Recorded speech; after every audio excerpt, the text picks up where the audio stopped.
எங்க தலைவரும் வந்தாரு, அவரும் வந்து எல்லாரையும் பாராட்டினார். எங்களெல்லாம் சால்வெல்லாம் நல்லா ஒர்க் பண்ணிக்கிறீங்க. அதுக்கான அங்கீகாரம் வந்து வாய்மொழியா இல்லாம நீங்க செயல்ல தான் காட்டணும். அந்த ஊதிய உயர்வு வந்து நீங்க கொடுக்கணும்னு கேட்டுக்கிறோம். அதே போல மீண்டும் வந்து அரசு துறையோட கம்பேர் பண்ணீங்கன்னா ஒன்னு அரசு பொறியாளர்கள் எங்களை அறிவிங்க. அதாவது நஷ்டம் வரும்போது நீங்க தனியார், நீங்க வந்து தனிங்க துறை, நஷ்டம்லாம் நீங்களே எடுத்துக்கணுன்றீங்க.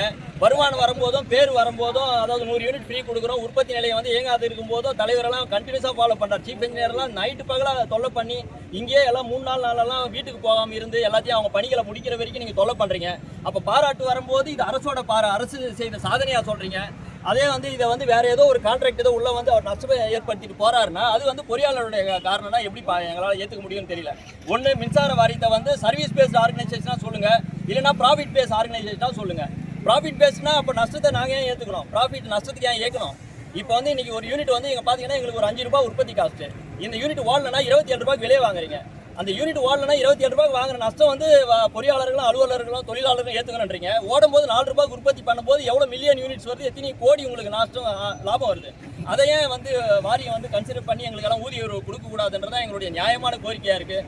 மேலும் வந்து பொறியாளர்களை அரசு வந்து நடுரோலில் நிற்க வைக்கிறதே இது ஒரு பெரிய அசிங்கம். இது வாரியத்துக்கு வந்து முதுகெலும்பே இந்த பொறியாளர்கள் தான். அந்த மாதிரி நேற்று வந்து கரூர் எங்கள் தலைமை பொறியாளர் ரோட்டில் வந்து எங்களுடைய கோரிக்கை கேட்குறாங்க. நியாயமாக கஷ்டப்பட்டு அதாவது ஹானஸ்டாக இருக்கிற ஒரு அலுவலர் வந்து எனக்கு ஊதியம் கொடுக்குறேன்னு கேட்கறதுல எந்த ஒரு தவறும் இல்லை.